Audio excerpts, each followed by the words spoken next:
Hi friends, पाव भाजी सबको बहुत पसंद आती है, पर जब हम घर पे ट्राई करते हैं तो वो टेस्ट नहीं आ पाता जिस तरह से रेस्टोरेंट में आपको मिलता होगा। तो आज मैं आपके लिए बहुत ही आसान तरीका लाई हूँ जिससे आपकी भी मार्केट स्टाइल पाव भाजी बनने वाली है। तो उसके लिए देखना होगा आपको मेरा पूरा वीडियो।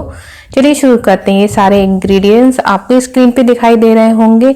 मैंने लिए हैं 3 बॉइल्ड आलू और ये पहले से कट चुकी थी। पहले 2 शिमला मिर्च ले रखी है बारीक कटी हुई अदरक है, 2 मिर्चियाँ है बारीक कटी हुई, आप चाहें तो पेस्ट भी बना सकते हैं, 3 टमाटर है और यहाँ मैंने लिए 1 स्टीम करी हुई गोभी, 3 प्याजें बारीक कटी हुई, 1 चम्मच कश्मीरी लाल मिर्च ले रखी है, 1 चम्मच नमक स्वाद अनुसार, बारीक कटा हुआ धनिया ले रखा है जो कि हम बाद में डालेंगे, 1 चम्मच मैंने ले रखी है यहाँ पे कस्तूरी मेथी।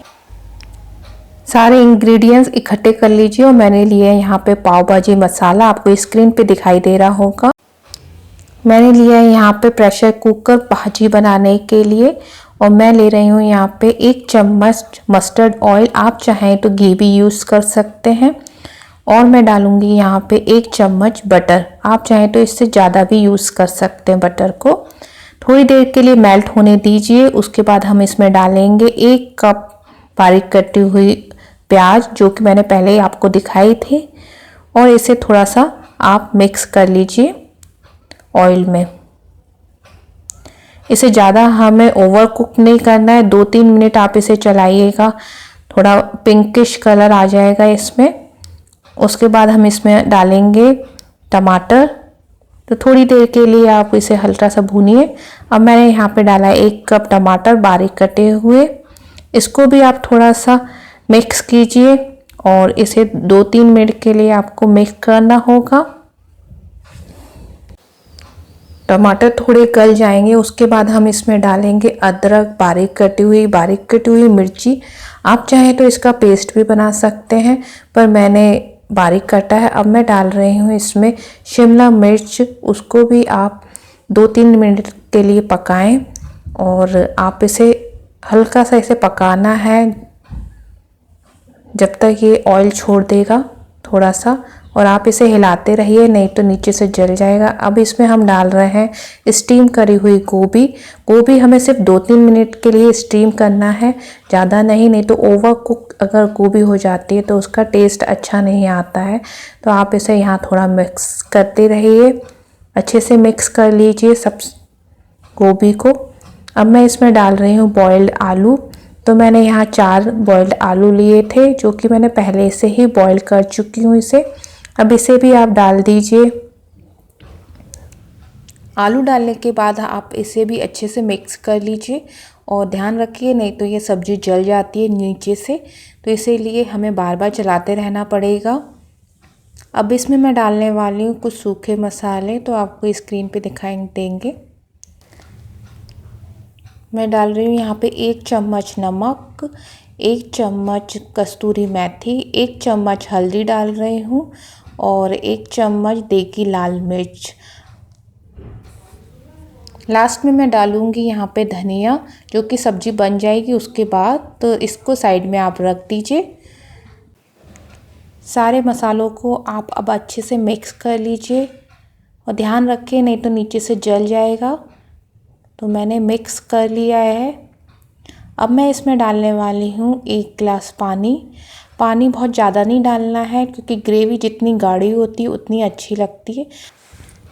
यहाँ मैं 1 गिलास पानी डाल रही हूँ, तो आप देख सकते हैं पानी बहुत ही कम डला हुआ है सब्जी के कंपैरिजन, तो बस इसे हमें गाढ़ा ही रखना है। अब मैं इसे ढक्कन लगा के 5 मिनट तक पकाऊंगी और या आप इसमें 3 सीटी लगा दीजिए। आप देख सकते हैं कि सब्जी रेडी हो गई है। अब आप गैस पे एक कढ़ाई रख दीजिए और उसमें हम डालेंगे 2 से 3 चम्मच घी और 1 चम्मच मैं यहाँ पे डालूँगी बटर। आप चाहें तो उससे ज़्यादा भी डाल सकते हैं अपने स्वाद अनुसार। जब घी गर्म हो जाएगा और बटर मेल्ट हो जाएगा तो बहुत ही अच्छा फ्लेवर आता है इन दोनों को मिक्स करने के बाद। और मार्केट में आप देखते होंगे कि हमेशा तवे पे इस टाइप से बटर डालने के बाद ही है ना पाव भाजी डालते हैं, उसका जो फ्लेवर है बहुत ही अच्छा रहता है। अब मैं यहाँ पे डाल रही हूँ लाल मिर्च, ये है कस्तूरी लाल मिर्च। तो इस टाइप से आप इसे डालने के बाद इसे हिला लीजिए। और इसमें अब मैं डालने वाली हूँ भाजी जो कि मैंने बॉइल्ड कर ली थी। और अब इसे आप इस टाइप से लो फ्लेम पे आप डालते जाएं और हिलाते जाएं, ऐसे मिक्स करते रहें, नहीं तो नीचे से जल जाएगी। तो सारी भाजी को आप डाल दीजिए और थोड़ी देर के लिए पकाएं। अगर आप इसमें पाव भाजी मसाला डाल रहे हैं तो थोड़ा सा पानी ज़रूर डालिएगा, जिससे सारे मसाले इसमें मिक्स हो जाएंगे। और लो फ्लेम पे पकाइएगा। तो यहाँ पे मैं लो फ्लेम पे पका रही हूँ और इसके बाद मैं इसमें डालूँगी थोड़ा सा पानी। तो आपको पानी 3/4 डालना है, मतलब आधा गिलास से भी बहुत कम डालना है, थोड़ा सा ही डालना है। तो आप देख सकते हैं मैंने बहुत थोड़ा सा पानी डाला है। इसे मिक्स कीजिए। इसके बाद मैं यहाँ पे डालूँगी पाव भाजी मसाला। तो मैंने लिया है एवरेस्ट का पाव भाजी मसाला, आप चाहें तो दूसरी ब्रांड का भी ले सकते हैं। 1 चम्मच मैं यहाँ पे डाल रही हूँ पाव भाजी मसाला। और इसके बाद मैं डालूँगी घर का बना हुआ एक थोड़ा सा पाव भाजी मसाला है, ये थोड़ा सा ही डालूँगी मैं। तो ये मैंने 1 चम्मच डाल दिया है।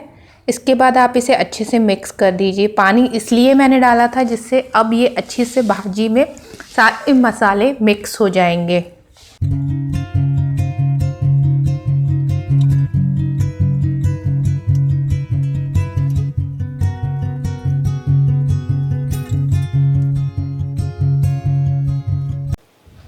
आप देख सकते हैं कि सब्जी रेडी हो गई है। बस इसे आप गार्निश कर सकते हैं।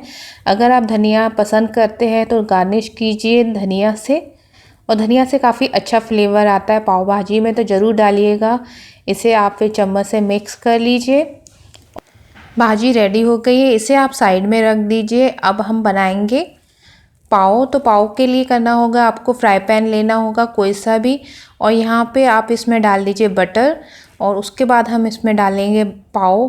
पाव को आपको सिंपली रखना होगा इसके ऊपर, बटर जब गर्म हो जाएगा तो आप पाव रख दीजिए। इस टाइप से आपको इसे फ्राई करना है हल्का सा। आप चाहें तो बटर थोड़ा और भी डाल सकते हैं। वैसे आप 2 मिनट के लिए आप ऐसे रख दिए, 1 मिनट में भी पक जाते हैं। आप देखते रहें बीच बीच में और पलट लीजिए। तो फ्राई हो चुके हैं यहाँ पे पाव। अब हम इसे सर्व करेंगे। तो हमारी रेडी हो गई है पाव भाजी।